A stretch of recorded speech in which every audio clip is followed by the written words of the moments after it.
Om Namah Shivaya. I am astrologer and author, Professor rudramohapatra from Bhubaneswar, Odisha. Today I will discuss one question that is raised in the one of the videos in comment section. I don't remember the name because normally the YouTube's name they keep it in a very erratic fashion. But that person has got some good observation, even if it was not correct, good observation. And I said that I will make a video on that. The guy was saying if it is a conjunction of an exaltation planet, an exalted planet, and a debilitated planet, in Kendra or in Trikona, and also have benefic aspect, then the debilitation planets is under now Nichha or the debilitation is getting cancelled. But it is not true. Remember, cancellation of debilitation, the first statement I am making, cancellation of debilitation does not mean that the planet is exalted. Cancellation of debilitation does not mean that now the planet will give benefic result for you. Cancellation of debilitation also does not mean that the planet is now benefic for you. No. Debilitation is saying that the karma indicated by that planet you have done zero in your past life. So you do. And you have to do it for coming lives to come because that pot is completely empty.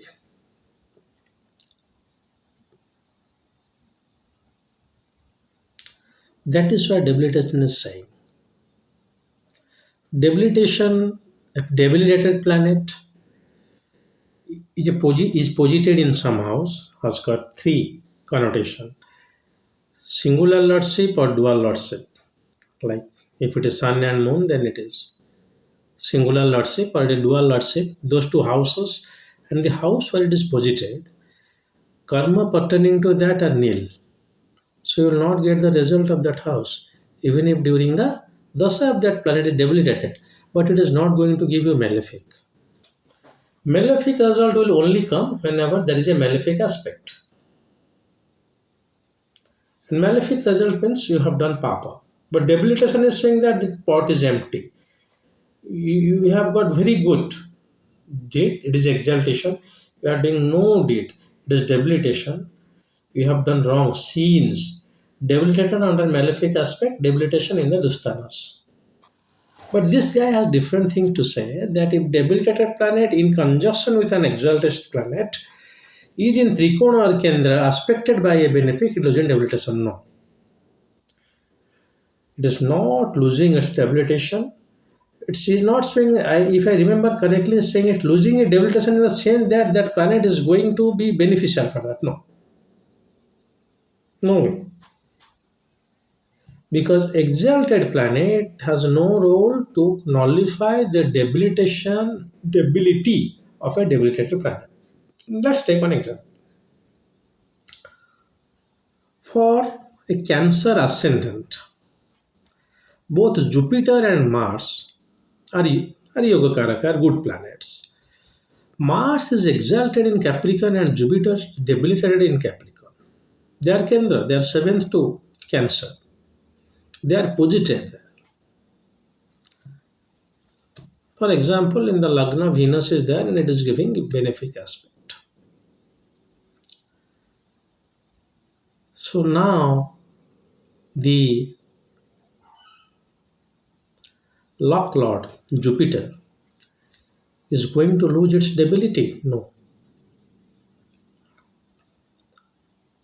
The seventh house, where the debilitated Jupiter is posited, had it been singularly posited, then the signification of seventh house now it is a trouble to get.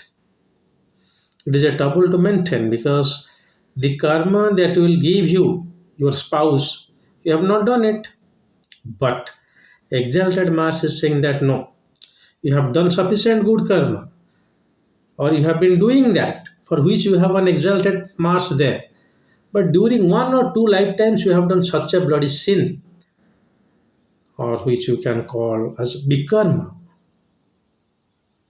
or wrong karma, for which your luck lord is debilitatedly posited there. You will get the result, but you will not able to maintain that.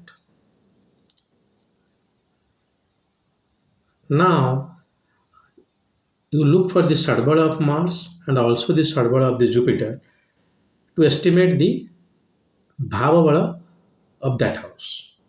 If Mars is less Sadbali than Jupiter, then also it will not help because Sadbala is nothing but a baggage of the karma you are carrying. Of course, you are saying one benefic aspect. Benefic aspect is always benefic, but that means that you will have scope. You will easily get the things. You will have easy scope to work upon that. But see, now Jupiter is the lock lord there. Jupiter also is the sixth lord. So you are not going to succeed in competition because debilitation is there. So even if uh, your planets they are in conjunction, now conjunction always take it is that placed in inside one direction. Debilitation, exaltation has no role to cancel the debilitation. And cancellation of debilitation does not mean that planet is now almost benefic for you, or that planet will not able to give its auspicious result, that is debility. If it is cancelled, the planet will be able to give the auspicious result, but how much? Not as an exalted, not as a yogaraka for that. As per their sadbara, as per the placement like that. So debilitation can only be cancelled if you follow the Nichha Bhanga Yoga.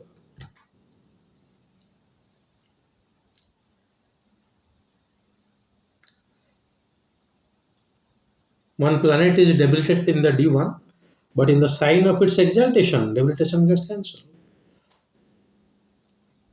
Debilitated planet Vargottama, debilitation getting cancelled. But a planet well placed in the D1 is Vargottama, it's equal to exaltation. So exaltation and debilitation, I mean, one exalted planet is not going to exchange its karma with another planet. Here, what I'm saying is that yes, no, when suably you are reading, you have got some good karma with that planet. That is why a debilitated planet is also Bhargavata. So their debilitation is getting cancelled. But one planet is exalted, it has got no impact on another debilitated planet at all.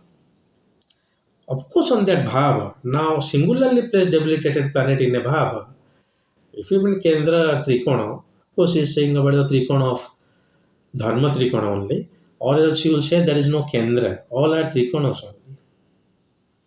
Okay, so you say 1, you say 4, 7, and 10. So one of them is Moksha Trikona, one of them is Kama Trikona. So, so you know. So Kendra or Trikona, even if debilitation and exalted planets are conjunction with a benefic aspect, no way imply that your debilitation is getting cancelled. But it is definitely implying that the bhava signification that is blocked by that debilitated planet being posited there, or would have been blocked by that debilitated planet posited there singularly, is now getting cancelled.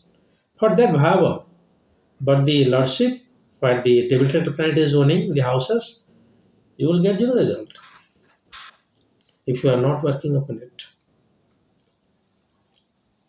So, well, this is thanks for that comment that person has given. It clicked my mind to make a video because uh,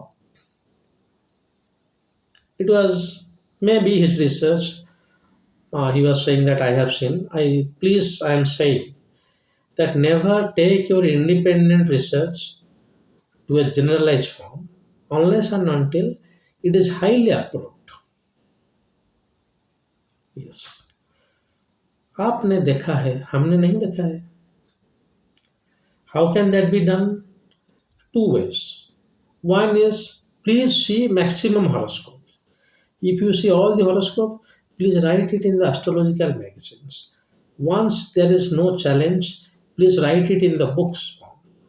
Now it is accepted to some extent, even though not completely, some extent it is accepted, and always give one classical clue to your research. Do not do your research absolutely out of the blue. I cannot say that Mars is for father, Mars is for brother. Well, now I am saying Mars is also for this.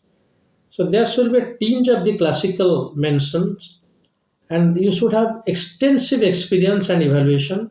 Then it should be published in the forum of astrology, in the magazine form first, because magazine is the form where your article is getting actually edited. Book is yours, you can directly write and publish it. The publisher is not going to evaluate your book. Once it is done, next is book. So this is how you can establish your personal research, not only by explaining or proofing your own findings. Then 100 of the astrologers will come up their own astrological findings, which is not accepted at least when astrology is being taught at university.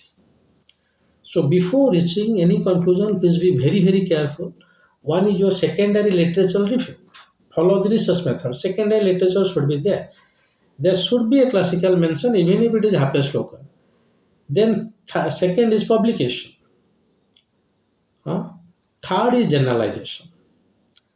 Just do not generalize your own experience in all the charts. You will end up in trouble, and it is also a threat to Jyotisha. Fortunately, our rishis have done everything for us. We just have to reapply it. Well, I am not saying that what Guruvar K. N. Rao is saying, that please go for innovative research, but not completely. I cannot say that Venus is for mother. I have to say that Venus is for wife, and now we have got the kept wives, others. How you will improvise on this statement put forward by in our classics. Do not make a very radical and random statement.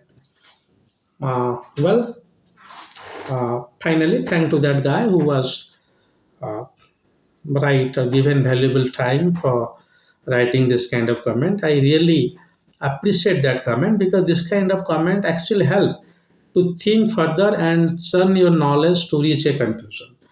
Rather writing that our lecture is very good, Om Namah Shivaya, no need to write. So please carry on and write this kind of comment on which I can able to make more clarified videos, and upon which also you can put your comment. So Professor Mohapatra's Astro Research and Review is a channel where you all are open to write very valuable views based on classics and classically based your own research. Do not purely write any radical research. That I will definitely not accept unless and until you followed this method and you have published a book on that. So, or else it is okay. So, anyway, I hope now you are clear, and thanks. Keep sharing this kind of comments, and that's all. This is all for today. If Lord Mahadeva wants, I will come up with another new video soon. Till then, God bless you all. Om Namah Shivaya.